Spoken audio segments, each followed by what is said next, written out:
Hello students, welcome to your class. मैं हूं अनुष्या, आपकी सोशल साइंस टीचर। एंड आज के क्लास में हम लोग एक बहुत ही इंपॉर्टेंट टॉपिक डिस्कस करने वाले हैं, जो है Assam flood. I am very sure कि आप लोगों ने रिसेंटली न्यूज में सुना होगा आसाम के फ्लड के बारे में। आज के क्लास में हम वही इन डिटेल डिस्कस करने वाले हैं।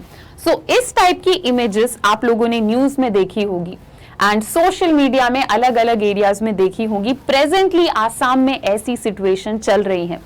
आसाम में फ्लड एवरी ईयर आते हैं। हम ये भी डिस्कस करेंगे कि क्या कारण है जिसके वजह से आसाम में एवरी ईयर हर साल फ्लड आते हैं। और जब हमें पता है कि इस टाइप के फ्लड आते हैं आसाम में, तो क्या हम लोग अपनी तरफ से कोई स्टेप ले सकते हैं फ्लड्स को कम करने के लिए।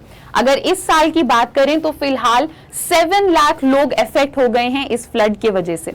फ्लड के कारण काफी सारे लैंडस्लाइड्स और हेवी रेनफॉल भी आसाम के अलग अलग एरियाज में चल रहे हैं, जिसके वजह से बहुत सारे लोगों की डेथ भी हो गई है। पर अगेन क्वेश्चन यही बनता है कि क्या है आसाम में ऐसा कि एवरी ईयर वहां पे इस टाइम के अराउंड फ्लड आते हैं। तो 2 रीजंस हैं जिसके वजह से आसाम में फ्लड्स बहुत ज्यादा होते हैं। एक नेचुरल रीजन है और एक ह्यूमन रीजन है, आर्टिफिशियल रीजन है। ठीक है, मतलब ह्यूमन मेड रीजन है। तो उन रीजन को हम लोग इन डिटेल डिस्कस करेंगे आज के क्लास में।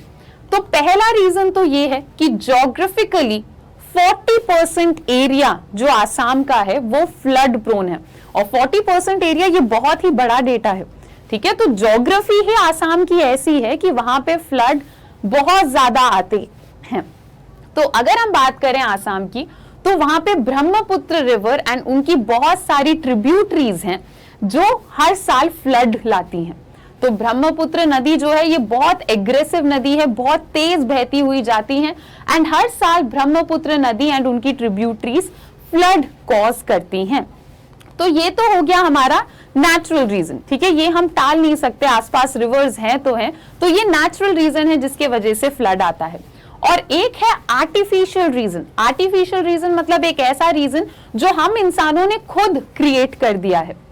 आसाम में लोग फ्लड से बचने के लिए एम्बैंकमेंट जैसा स्ट्रक्चर क्रिएट करते हैं। एम्बैंकमेंट क्या है? हम लोग नदी के रास्ते को बदलने की कोशिश करते हैं, बीच बीच में वॉल्स और सॉइल और जमीन को हल्का सा उठा के। पर एम्बैंकमेंट बनाते टाइम हम लोगों को एक चीज ध्यान में रखनी चाहिए। एम्बैंकमेंट बनाने से हम लोग तो शायद फ्लड से बच जाएंगे, पर नदी आगे जाके, थोड़ा सा और आगे जाके एक एरिया में फ्लड कर देगी।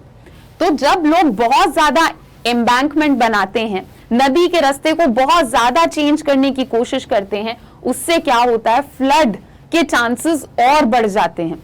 तो ये भी एक बहुत इंपॉर्टेंट रीजन है जिसके वजह से आसाम में बहुत ज्यादा फ्लड्स आज के टाइम पे चल रहे हैं। तो हमने ये तो समझ लिया कि एवरी ईयर हम क्यों सुनते हैं कि आसाम में फ्लड आ रहे हैं। अब हम ये समझते हैं कि हम क्या कर सकते हैं इस चीज को टालने के लिए। पॉइंट 1, फ्लड आने के बाद सोच के हमें ज्यादा कुछ मिलेगा नहीं। डिजास्टर मैनेजमेंट जो हम लोग पढ़ते भी हैं सोशल साइंस में, डिजास्टर मैनेजमेंट का एक बहुत ही इंपॉर्टेंट रूल होता है कि डिजास्टर आने से पहले ही तैयार रहो। तो जब हमें पता है कि एवरी ईयर आसाम में फ्लड आना ही आना है, तो क्यों ना हम उस हिसाब से तैयार रहें। तो ये एक चीज है जो कि हमें डेफिनेटली करनी चाहिए। इसके अलावा हम और क्या कर सकते हैं? हमें पता है कि नेचुरल रीजन ब्रह्मपुत्र नदी और उनकी ट्रिब्यूटरी की वजह से फ्लड होते हैं। तो क्यों ना हम अपने नेबरिंग कंट्रीज के साथ कोऑर्डिनेट करके इस चीज को मैनेज करने की कोशिश करें। ब्रह्मपुत्र नदी हमारे कंट्री के अलावा और भी कंट्रीज में फ्लो करती हैं, तो क्या हम उन कंट्रीज के साथ मिलकर थोड़ा कोऑर्डिनेट करके इन फ्लड्स को कम करने की कोशिश कर सकते हैं। नेक्स्ट, हमें एक सिस्टमैटिक प्लानिंग की जरूरत है। अगर हम एक सिस्टमैटिक प्लानिंग के साथ बहुत सारे डैम बनाएं तो भी हम फ्लड के पानी को कंट्रोल कर सकते हैं। एंड ऑफ कोर्स हमें इतने टाइम के बाद अंदाजा लग गया कि आसाम में ऐसे कौन कौन से एरियाज हैं जहां पे सबसे ज्यादा फ्लड के वजह से लोग अफेक्ट होते हैं। तो ऐसे एरियाज जो कि फ्लड प्रोन एरियाज हैं, जहां पे फ्लड आने के चांसेस सबसे ज्यादा हैं, वहां पे हमें पॉपुलेशन कंट्रोल करने की जरूरत है। वहां के लोगों को हमें ट्रेन करने की जरूरत है कि यहाँ पे फ्लड आने के चांसेस हैं।